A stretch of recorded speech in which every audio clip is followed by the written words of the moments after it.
Consumer का मतलब होता है उपभोक्ता। कंज्यूमर का मतलब क्या होता है? उपभोक्ता। उपभोक्ता कौन? जो कोई भी चीज को खरीदता है, कंज्यूम करता है। Exactly, customer. वो क्या है? कंज्यूमर। जैसे आपने कोई कपड़ा खरीदा या कोई मोबाइल खरीदा तो आप क्या हो? कंज्यूमर। और उस कपड़े या उस मोबाइल को बनाने वाली कंपनी क्या है? प्रोड्यूसर। ठीक है। प्रोड्यूसर कौन होता है? कंपनी। जो चीज को प्रोड्यूस कर रहा है, कोई भी प्रोडक्ट है, अगर मैं बात करूं कोई प्रोडक्ट है, उस प्रोडक्ट को जो क्या कर रहा है, बेच रहा है, वो प्रोड्यूसर है, यानी उसने उस चीज को बनाया है। ठीक है। और जो उसको खरीद रहा है वो क्या है? कंज्यूमर है, कंज्यूम कर रहा है। अच्छा ये बताइए, जो कंज्यूमर है कभी कभी उसके साथ गलत भी होता है। आप कुछ चीजें खरीदते हो लेकिन लगता है कि वो चीजें उतनी कॉस्टली नहीं है, उसकी कीमत उतनी नहीं होनी चाहिए, तो उसके लिए कभी कभी आपके साथ ऐसा तो धोखा भी हो जाता है। आपको जैसे जो चीज बताई जाती, दिखाई जाती, वो चीज ऐसी नहीं मिलती। तो हम क्या करें? सस्ती चीज हो गई तो चलो ठीक है, हमने बर्दाश्त कर लिया, लेकिन अगर बहुत बड़ा धोखा हमारे साथ हो गया, लाखों करोड़ों का धोखा हो गया, हमने कोई भी चीज खरीदी, तो हम क्या करें? चुपचाप बैठ जाए?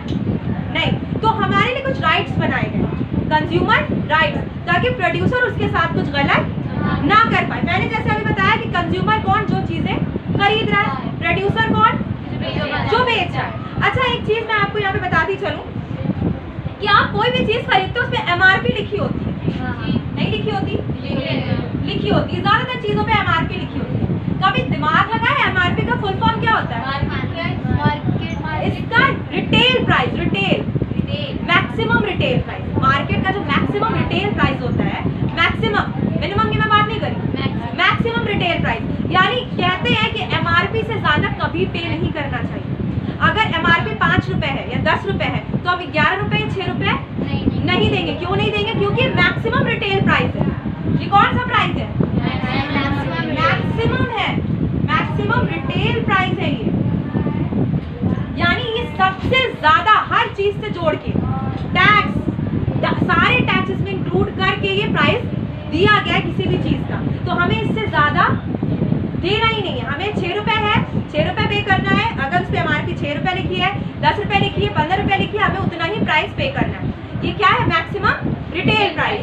अच्छा मैंने टैक्स बताए थे, 2 तरह के होते हैं, direct tax, indirect tax.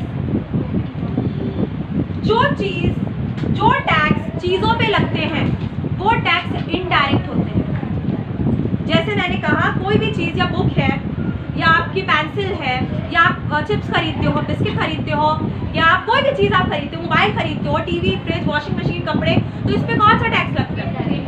Indirect tax लगता है। कौन सा टैक्स लगता है? दुनिया की जितनी चीजें हम खरीदते हैं उस पर कौन सा टैक्स लगता है? इनडायरेक्ट टैक्स लगता है। चाहे बैग हो चाहे कुछ भी हो, हमने जो भी चीजें खरीदी वो कौन सा टैक्स है? इनडायरेक्ट। डायरेक्ट टैक्स कौन सा है? अगर मैं सीधी सी इसकी डेफिनेशन दूं, डायरेक्ट टैक्स वो टैक्स होता है जिसको हम दूसरों पे ट्रांसफर नहीं कर सकते। उस टैक्स को मुझे ही पे करना होगा। जैसे मेरे बिजली का बिल, घर का, house tax, income tax, water tax, इसको मैं अपने नेबर से तो नहीं बोलूंगी कि भाई आप इसको पे करो। इसको कौन पे करेगा? इसको हमें ही पे करना है। तो ये डायरेक्ट टैक्स है। कौन सा टैक्स है? डायरेक्ट। इनडायरेक्ट टैक्स वो होता है जिसको हम दूसरों पे ट्रांसफर कर सकते हैं। जैसे मैंने कहा कि कोई कंपनी है, उसका जो मालिक है, कंपनी पे इतना टैक्स लगता है, उस टैक्स को उसे गवर्नमेंट को देना होगा, तो वो क्या करेगा? चीजों के प्राइस बढ़ा देगा। उसने उस टैक्स को लास्ट में किस पे ट्रांसफर कर दिया? पब्लिक पे, या मैं कह सकती हूँ कंज्यूमर पे। लास्ट में वो टैक्स किस पे आ गया? कंज्यूमर पे। तो इनडायरेक्ट टैक्स वो टैक्स होता है जिसको हम दूसरों पर ट्रांसफर कर सकते हैं। डायरेक्ट टैक्स वो होता है जिसको हम किसी पर ट्रांसफर नहीं कर सकते, उसे सिर्फ हमें पे करना होता है। समझ में आ रहा है? इस पे एक बहुत अच्छी डेफिनेशन दी थी अमन सर से। उन्होंने कहा था कि आप डायरेक्ट टैक्स को तो समझ सकते हो, लेकिन इनडायरेक्ट टैक्स का एरिया इतना बड़ा है कि हम उसको समझ नहीं सकते, क्योंकि सीधी सी बात है, कहाँ से टैक्सेस इंक्लूड करके वो चीज हमारे हाथ में आती है। और अगर मैं बात करूँ, मेरे घर का बिजली का बिल वो सीधे आया, इतना आपको पे करना है, मैंने उतना जाके वहाँ पे पे कर दिया, सीधी सी बात है। वाटर टैक्स आया या आपका हाउस टैक्स आया, उसको आपने नेबर को ट्रांसफर नहीं किया, वो किसी और को आपने नहीं दिया। ये जिसे कह सकते हो इलीगल भी है, हमने इतना यूज किया था, हम इतना पे कर रहे हैं, ठीक है। लेकिन जबकि इनडायरेक्ट टैक्स में ऐसा नहीं होता, वो अपना प्रॉफिट जोड़ के भी टैक्स बढ़ा देता है। जो कंपनी का मालिक है वो चीज़ों के दाम कैसे बढ़ा देता है, अपना प्रॉफिट जोड़ के भी टैक्स बढ़ा देता है। लेकिन यहाँ पे डायरेक्ट टैक्स का मैटर बस इतना होता है कि जितना हम यूज़ करते हैं हम उतना ही पे करते हैं, ठीक है, किसी और के यूज़ का बिल हम पे नहीं करते। तो टैक्स समझ में आ गए, दो तरह के होते हैं। चीज़ों पे टैक्स कौन सा लगता है, इनडायरेक्ट टैक्स। कौन सा टैक्स लगता है, इनडायरेक्ट टैक्स लगता है। समझ में आ रहा है, ठीक है। अब मैं यहाँ पे बात करती हूँ जीएसटी, इससे क्वेश्चन आते हैं एग्जाम, ठीक है। जीएसटी क्या है, जीएसटी, इसके बारे में मैं कुछ चीजें बता दूं। जीएसटी का मतलब होता है गुड सर्विस टैक्स। अच्छा, गुड सर्विस टैक्स जो ये है, अच्छा सेवा कर, वस्तु सेवा कर। गुड से मतलब क्या है, वस्तु, चीज, ठीक है। गुड का मतलब क्या है, चीज, वस्तु, वस्तु सेवा करे। ये कब लगा था, 2017 8 जुलाई को जीएसटी लगी है, जीएसटी लगाई गई थी भारत में, ठीक है। सबसे पहले जीएसटी किस कंट्री ने लगाई थी, फ्रांस। सबसे पहले किस कंट्री ने जीएसटी लगाई है, फ्रांस ने। ये चीजें याद रखना और लिखते चलो, इससे अच्छे मार्क्स मिल सकते हैं तुम इसको अगर लिखोगे। मैंने क्या बताया अभी, जीएसटी सबसे पहले किस कंट्री ने लगाई है, फ्रांस ने लगाई है। अच्छा, इंडिया में जो जीएसटी मॉडल लगा है वो किस कंट्री से लिया गया है, कनाडा और ब्राजील। कनाडा, ब्राजील, वो दो कंट्री है जिनसे हमने जीएसटी मॉडल क्या किया है, लिया है और अपनी कंट्री में अप्लाई किया है। हमारी कंट्री में जीएसटी कब लगी है, 1 जुलाई 2017, 1 जुलाई को हमारे यहाँ क्या लग गई, जीएसटी लग गई, गुड एंड सर्विस टैक्स। अच्छा, गुड एंड सर्विस टैक्स की जो मॉडल है वो कहाँ से लिया गया है, कनाडा और ब्राजील। अब देखो यहाँ पे जो मॉडल लगता है वो स्टेट का अलग लगता है और सेंट्रल का अलग। सेंट्रल अलग जीएसटी का कलेक्शन करती है और स्टेट अलग जीएसटी का कलेक्शन करती है, ठीक है। तो यहाँ पे दो तरह की हो गया सिस्टम, दो सिस्टम हो गया ना, स्टेट लेवल पे अलग और सेंट्रल लेवल पे अलग। तो ये मॉडल कहाँ का है, कनाडा और ब्राजील का है, जिसको हमने अप्लाई किया अपनी कंट्री। समझ में आ रहा है, सबसे पहले कहाँ जीएसटी लगी, फ्रांस। अगर मैं बात करूँ जीएसटी कब लगी इंडिया में, 1 जुलाई। अच्छा, जीएसटी जिस आर्टिकल के तहत लगाई गई वो आर्टिकल कौन सा है, 246A। आर्टिकल कौन सा है, 246A। मैंने सेक्शंस बताए थे ना, होते हैं हर आर्टिकल्स में सेक्शन A, B। तो 246A जिस आर्टिकल के तहत जीएसटी लगाई गई। अच्छा, जीएसटी का स्लेब रेट कितना लगता है, कितने परसेंट चीजों पे जीएसटी लगती है, तो मैं बता दूं, 5%, 12% और 18% और 28%। ये जीएसटी लगती है चीजों पे। अब देखो इसमें आइटम्स अलग अलग होते हैं, इसमें जो सामान है वो अलग अलग है। जैसे मैंने कहा 5% जीएसटी लगेगी खाने की चीजों पर, क्योंकि इस पे कम जीएसटी लगनी चाहिए ना, नहीं लगनी चाहिए, कम लगनी चाहिए, क्योंकि हम उसको रोजमर्रा यूज करते हैं और हर इंसान खाने की चीजों को तो खरीदता ही है, ठीक है। तो इस पे जीएसटी क्या लगती है, 5% लगती है। अगर मैं 12% पे आऊँ, कपड़े, जो हम कपड़े खरीदते हैं, ब्रांडेड खरीदते हैं, उस पर कितनी परसेंट जीएसटी लगती है, 12%। 18% पे मैं बात करती हूँ जीएसटी लगती है।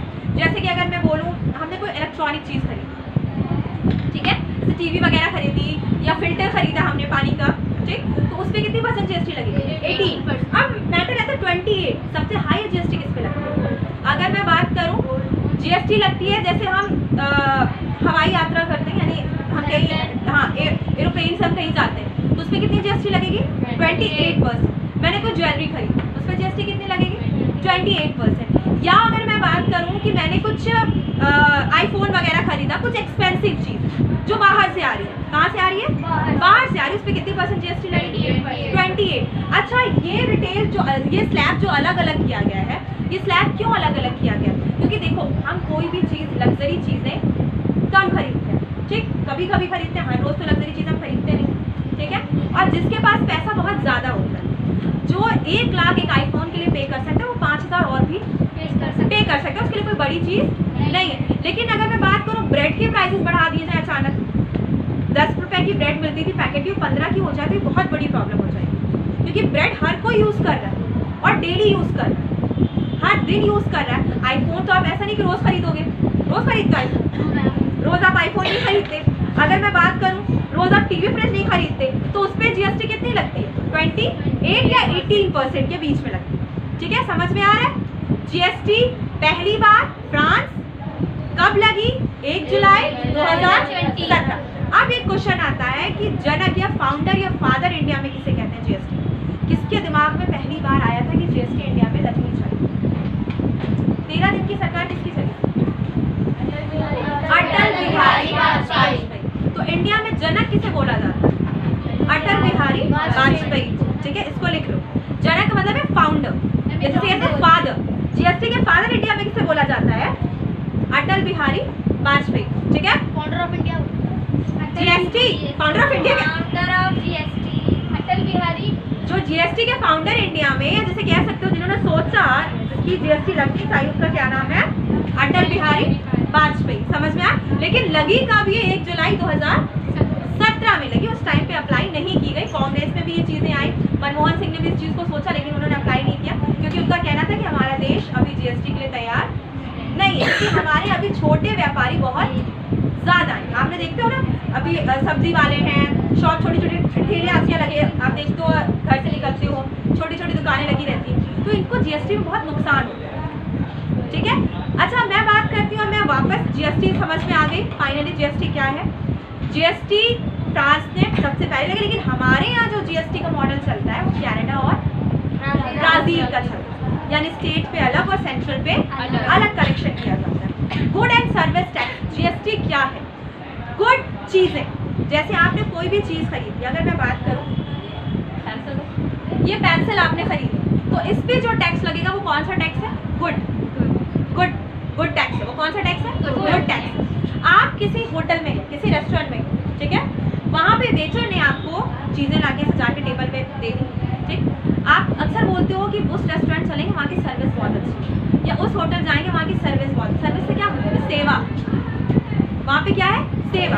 आप फील लेते हो, जब आप क्या ले रहे हो? फील। अभी मैं आपको पढ़ा रही हूँ, तो मैं आपको यहाँ पे एजुकेशन दे रही हूँ, ज्ञान दे रही हूँ, जिसको आप फील कर रहे हो। ऐसी तो कोई चीज़ नहीं कि जो आप यहाँ से खरीद के लिए जा रहे हो, आप घर पे जाके दिखाओगे इतनी बड़ी चीज़ मैंने खरीदी, वो नहीं। यहाँ पे मैं आपको क्या दे रही हूँ? सर्विस दे रही हूँ। आप डॉक्टर के पास जाते हो, डॉक्टर आपको बताता है ये बीमारी है, ये ऐसे ऐसे करना है, दवा लिख के देता है, दवा बेचता नहीं है, वो दवा बेच नहीं रहा, लिख के दे रहा। वो क्या है? आप फील ले रहे हो, आपको अच्छा लग रहा है कि मतलब ये बीमारी, इसका इलाज यही डॉक्टर ने मुझे बता दिया, दवा मैं लूँगी और मैं सही हो जाऊँगी। तो वो क्या है? एक तरह का फील है। वो क्या है? सर्विस है। वो क्या है? सर्विस है। आप किसी होटल में गए, आप वहाँ आपने एक रात स्टे किया, आपको टीवी मिली उस रूम में, बेड मिला, सोफा मिला, काफ़ी चीज़ें मिली, आपने उसको फील किया। आप टीवी उखाड़ के घर नहीं ले आए, आप सोफा उठा के नहीं ले आए, नहीं ले। आपने जितना पे किया आप वहीं पे रोके, वहाँ पे आपने क्या किया? उस चीज़ को फील किया। वो क्या है? सर्विस। वो क्या है? सर्विस। जब हमने चीज़ों को फील किया, अनुभव किया, एक्सपीरियंस किया, वो क्या है? एक तरह का सर्विस। जो चीज़ मैं खरीद के ले आई वो क्या है? गुड, वस्तु। तो यही क्या है? वस्तु और सेवा कर, जिसे हम कह सकते हैं जीएसटी। ठीक है, समझ में आ रहा? कुछ चीज़ें जीएसटी के दायरे से बाहर भी रखी गई, जैसे पेट्रोल। अगर मैं बात करूँ, इलाहाबाद में पेट्रोल की कीमतें अलग है, मुंबई में पेट्रोल की कीमतें अलग है, अहमदाबाद में अलग है, क्योंकि ये जीएसटी के दायरे में नहीं आता। जो भी प्रोडक्ट जीएसटी के दायरे में आएगा उसका ऑल इंडिया प्राइस एक होगा। उसका प्राइस क्या होगा? ऑल इंडिया प्राइस एक होगा, जो जीएसटी के दायरे में आता है। समझ में आया? तो जीएसटी का क्लियर क्या कॉन्सेप्ट? अगर आती है शॉर्ट नोट्स जीएसटी पे लिखने की, आप लिख लेंगे, मुझे उम्मीद है। अब हम बात करते हैं, अपने टॉपिक पे आते हैं। यहाँ पे हम देखते हैं कि कंज्यूमर के साथ अगर कुछ गलत होता है तो उसके कुछ राइट्स है, जैसे मैंने बताया, लेकिन एक एक्ट बनाए, कंज्यूमर एक्ट। एक एक्ट क्या, कौन सा बनाए? कंज्यूमर एक्ट के लिए कंज्यूमर प्रोटेक्शन एक्ट बनाए। Consumer protection act. ये एक्ट कब आया भाई? 1986। ये एक्ट कब आया? 1986 में। इसमें 3 चीज सबसे इंपॉर्टेंट बताई गई, 3 सबसे इंपॉर्टेंट चीज। डिस्ट्रिक्ट लेवल, स्टेट लेवल और नेशनल। 3 लेवल। कितने लेवल है? 3। डिस्ट्रिक्ट, स्टेट और नेशनल। कितने लेवल हुए? डिस्ट्रिक्ट, स्टेट और नेशनल, ये तीनों लेवल। डिस्ट्रिक्ट लेवल पे हम देख सकते हैं कि 20 लाख अगर मैं बात करूँ 20 लाख तक की कोई भी चीज़ का अगर नुकसान होता है आपके साथ, आप कोई चीज़ खरीद रहे हो, ठीक है, तो वो किस लेवल पे जाके आप बात करोगे? डिस्ट्रिक्ट लेवल से। 20 लाख से लेके 1 करोड़ तक का कुछ भी नुकसान होता है तो वो आप स्टेट लेवल पे जाके बात करो। 1 करोड़ से और ज़्यादा, मतलब जो लास्ट प्राइस आपका जितना भी हो उस पर नुकसान होगा तो आप नेशनल लेवल पे जाके पनिशमेंट या मतलब सज़ा दिलवा सकते हो, या आप वहाँ पे जाके अपनी चीज़ें रख सकते हो कि मेरा इतने इतने का लॉस हुआ है। तो इसके कितने लेवल होते हैं? 3 लेवल होते हैं। डिस्ट्रिक्ट जो जिसे कह सकते हो 20 लाख तक, मैक्सिमम कितना? 20 लाख। और स्टेट पे मैक्सिमम कितना? 1 करोड़। 20 लाख से लेके 1 करोड़। और इसमें डिस्ट्रिक्ट से डिस्ट्रिक्ट में 20 लाख तक बोला, ठीक है, और स्टेट में 20 लाख से 1 करोड़। स्टेट में 20 लाख से 1 करोड़ और नेशनल में 1 करोड़ से जितने का भी नुकसान आपको हो, कितने भी प्राइस आपको, 10 करोड़ 20 करोड़ 50 करोड़, 1 करोड़ से लेके जितना भी नुकसान होगा वो नेशनल लेवल पे जाए। समझ में आया? तो 3 तरह के इसमें बताए गए, किसमें? कंज्यूमर प्रोटेक्शन एक्ट 1986, ठीक है, समझ में आ रहा है? ये एक्ट क्यों आया? क्योंकि जो भी लॉस होता था उस पर रिटेल मतलब जिसे हमें कह सकते हो बैकअप नहीं मिलता था। हम कहाँ जाके शिकायत करें? हमें कोई भी चीज़ें समझ में नहीं आती थी कि भाई हमारे लिए तो कोई एक्ट ही नहीं बना, कंज्यूमर एक्ट ही नहीं बना। तो ये एक्ट बनाया गया 1986 में, जिसे बोला गया कंज्यूमर प्रोटेक्शन एक्ट, जिसमें 3 लेवल्स बताए गए और जिसमें ये चीज़ें इंक्लूड की गई कि आप कोई भी चीज़ खरीदते हैं उसकी रसीद लीजिए। उसकी क्या लीजिए? रसीद, बिल। जब तक आप उस चीज़ का बिल नहीं लेंगे आप उस चीज़ को एक्सचेंज भी नहीं कर सकते, उस चीज़ का क्लेम भी नहीं कर सकते।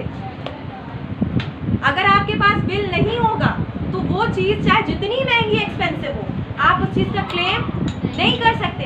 कभी कभी ऐसा होता है कि बहुत से शॉप वाले दुकानदार बिल नहीं देते, वो टैक्स बचा लेते हैं, क्योंकि जब बिल कटता है, रसीद कटती है, तो GST भी लगती है उसके साथ। समझ में आ रहा है? तो पक्की रसीद आपको नहीं देते, या तो हाथ से बना के दे देंगे उल्टी सीधी, की मतलब ये आपका इतने का हो गया। आप उनसे जाके कहिए नहीं मुझे क्या चाहिए? ऑनलाइन वाली, यानी जो क्लियर निकल रही है, मुझे वो रसीद चाहिए। उससे क्या होगा कि आप जो है आपका पैसा सीधे टैक्स में जाएगा, वो पैसा काला बाजारी नहीं हो रही। यहाँ पे करप्शन हो जा रहा है ना, भ्रष्टाचार कैसे हो रहा है? आपसे तो पूरा टैक्स वसूला जा रहा है, लेकिन वो पैसा गवर्नमेंट के पास नहीं जा रहा। वो पैसा कौन रख ले रहा? शॉपकीपर, दुकानदार रख ले रहा है, और आप उसको क्लेम भी नहीं कर सकते। क्यों नहीं कर सकते? आपके पास रसीद नहीं। आप अगर कंज्यूमर कोर्ट जाते हो तो क्या कहोगे कि मैंने ये प्रोडक्ट खरीदा, इसलिए मुझे हाथ की बनी हुई रसीद, तो वो कहेगा ना आप बेवकूफ़ हैं, आपको इतनी अकल नहीं, आपको कैसी रसीद लेनी चाहिए? पक्की परमानेंट रसीद जो ऑनलाइन कटती है, आप उससे क्या कर सकते हो? क्लेम कर सकते हो कि ये चीज़ें मैंने खरीदी थी। दुकान का नाम लिखा रहता है वो रसीद नहीं। देखो हाथ से बनी हुई एक रसीद होती है, एक पुश आपको वो जो देते छोटी स्लिप देते, बिल, वो बिल देते, एक मशीन होती है ना उसमें सब निकलता है, ठीक है, वो परमानेंट रसीद होती है। हमेशा उस बिल को लेना चाहिए। मॉल में मिलती है, नहीं, शॉप्स में मिलती है। जो GST शॉप पे करती है वो आपको रसीद देगी, वो परमानेंट। और जो पैसा आपका, जैसे कह सकते हो, मैंने कहा ना, अपने पास रख लेते हैं, वो हाथ से बनी हुई रसीद आपको काट के दे देते हैं, तो वो क्लेम आप नहीं कर सकते, उसे लेके आप कोर्ट नहीं जा सकते। तो जब भी कोई भी इलेक्ट्रॉनिक चीज़ खरीदो, कोशिश करो कि आपको कौन सा बिल मिले, जो आपको ऑनलाइन इलेक्ट्रॉनिक बिल मिल रहा है वो बिल आपको मिले, जिससे आप क्लेम कर सको। एक चीज़ और मैं बताती चलूँ, आपने कभी ऐसा मार्क देखा है चीज़ों के ऊपर? बना तो लेने दो बेटा, ऐसा मार्क देखा है? हर चीज़ पे होता है। इसे बोलते हैं ISI मार्क। लिख लो, ISI मार्क बोलते हैं। इसे क्या बोलते हैं? ISI mark, Indian standard institution mark. Full form क्या है? Indian institution sorry Indian standard, sorry इसमें था, इंडियन स्टैंडर्ड इंस्टीट्यूशन मार्क। इसका मतलब क्या है? ISI। ये एक हॉलमार्क होता है जो ज्यादातर प्रोडक्ट पे लगा होता है, जिससे पता चलता है कि ये प्रोडक्ट सही है, ये प्रोडक्ट सही है। कौन सा मार्क होता है ये? ISI मार्क, जिसको हम क्या बोलते हैं? Indian standard institution mark. समझ में आ रहा है? कोई भी चीज खरीदते हैं तो हम क्या देखते हैं उस पे? ISI मार्क चेक करते हैं। कंज्यूमर का सबसे पहली, जैसे कह सकते हो, सोच या उसकी अच्छी थिंकिंग ये है कि वो कोई भी चीज़ खरीद रहा है तो पहले क्या देखे, ISI मार्क देखे, पक्की रसीद ले, बिल ले, ताकि वो चीज़ों को सही से क्लेम कर पाए कि अगर वो चीज़ सही है या नहीं। समझ में आ रहा है? ISI mark Indian standard institution mark, जो ऐसा मार्क होता है जो किसी भी चीज़ की क्वालिटी बताता है कि कितनी अच्छी है। अगर ISI मार्क नहीं लगा है तो उस चीज़ की क्वालिटी अच्छी नहीं है, वो उस एग्ज़ाम में पास होके नहीं आया, उस इंस्टीट्यूशन में पास होके नहीं आया है, जहाँ से हम इसको जैसे कह सकते हो कि हम भरोसा रख सकते हैं। ISI मार्क एक भरोसे का सिंबल होता है। जब हम किसी भी प्रोडक्ट का ISI मार्क देखते हैं तो हमें ये बिलीव हो जाता है कि प्रोडक्ट क्या है, सेफ है, सही है। हम अगर जो जैसे टीवी खरीद रहे हैं, फ्रिज खरीद रहे हैं, तो अगर फ्रिज पे ISI मार्क लगा है तो हमें लगता है कि भाई ये फ्रिज अच्छी है, चलेगी, इससे कोई लॉस हमें नहीं हो। जैसे आप सुनते हो कि मिक्सर फट जाती है, या गैस सिलेंडर ब्लास्ट हो गया, सॉरी सिलेंडर की बात करें, कुकर ब्लास्ट हो गया, ठीक, तो उस पर ISI मार्क नहीं होता है ऐसे चीज़ों पे। मैम मटेरियल पे रहेगा या उसके बॉक्स पे? बॉक्स पे रहता है, वो जो बॉक्स आप खरीदते हो उस बॉक्स पे रहता है, कभी कभी चीज़ों पर भी रहता है, जैसे कुकर वगैरह आप लेते हो तो उस पर भी रहता है, लेकिन बॉक्स पे ज़रूर रहता है, बॉक्स पे ज़रूर रहता है। ज़्यादातर इलेक्ट्रॉनिक चीज़ों पे ISI मार्क रहता है, आप खरीदते हो, उससे ये रहता है ना कि ISI मार्क जो चीज़ आपने खरीदी है, जैसे कुकर खरीदा, मैंने कहा यूनाइटेड का कुकर आता है, यूनाइटेड एक अच्छी कंपनी है, ब्रांडेड है, आप जानते हो कुकर के बारे में, ठीक है। अब इस कंपनी की जो वैल्यू है, ब्रांड है, वो ISI मार्क से हर प्रोडक्ट उसका चेक होके आ रहा है, यानी इंडियन स्टैंडर्ड इंस्टीट्यूशन से हर प्रोडक्ट क्या होके आ रहा है, चेक होके आ रहा है। तो इसका सीधा सा मतलब है कि जब आप क्लेम करोगे तो आपको पैसा बहुत ज़्यादा मिलेगा, क्योंकि भाई मैंने तो भरोसा देके ये चीज़ खरीदी थी और वो भरोसा क्या हो गया, टूट गया मेरा। कंज्यूमर और प्रोड्यूसर के बीच में एक बिलीव रिलेशनशिप भी तो होता है, नहीं होता?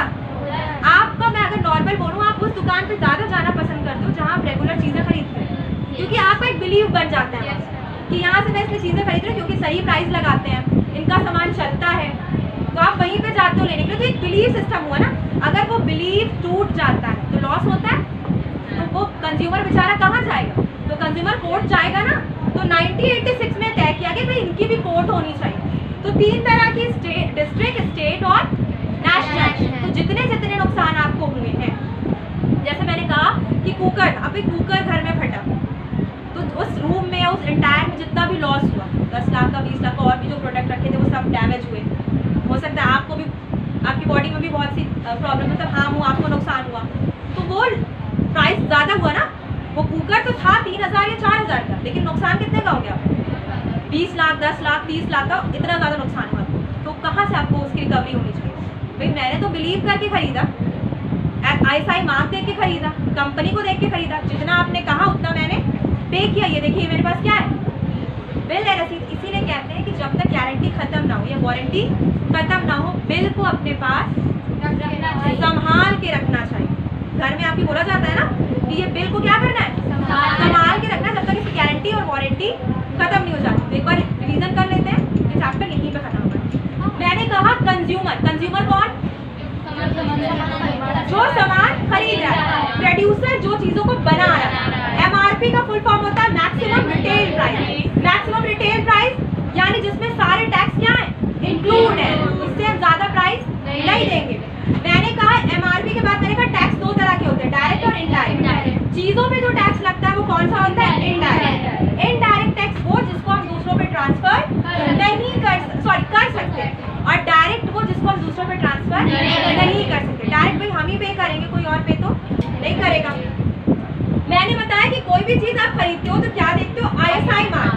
ISI mark Indian standard institution mark, समझ में आ रहा है? कंज्यूमर प्रोटेक्शन एक्ट कब आया था, 1986। इसमें 3 लेवल बताए थे, district, state, national. District level पे कितना लॉस होगा, स्टेट लेवल पे और नेशनल लेवल पे 1 करोड़ से जितना ज्यादा आपका जाए। मैंने बताया GST के बारे में, GST कब आई, 1 जुलाई 2017। सबसे पहले किसने लगाया था, इंडिया में जो मॉडल लगता है वो कनाडा और ब्राजील। 5%, 12%, 18% और 28% GST लगती है। एक बड़ी अच्छी चीज मैं बताऊं, हमारे बोलते हैं बेटी बचाओ बेटी पढ़ाओ, एजुकेशन पे काम करो। इंडिया में एजुकेशन पे जीएसटी कितनी लगती है आपको पता है? 18%। 18% जीएसटी एजुकेशन पे लगती है। तो कहाँ से बेटी पढ़ेगी और कहाँ से बेटी बचेगी? हमारे यहाँ 18% जीएसटी सिर्फ और सिर्फ एजुकेशन की चीजों पे लगती है, और हम बोलते हैं बेटी बचाओ बेटी पढ़ाओ। 5% जीएसटी किस पे लगती है? खानों की चीजों।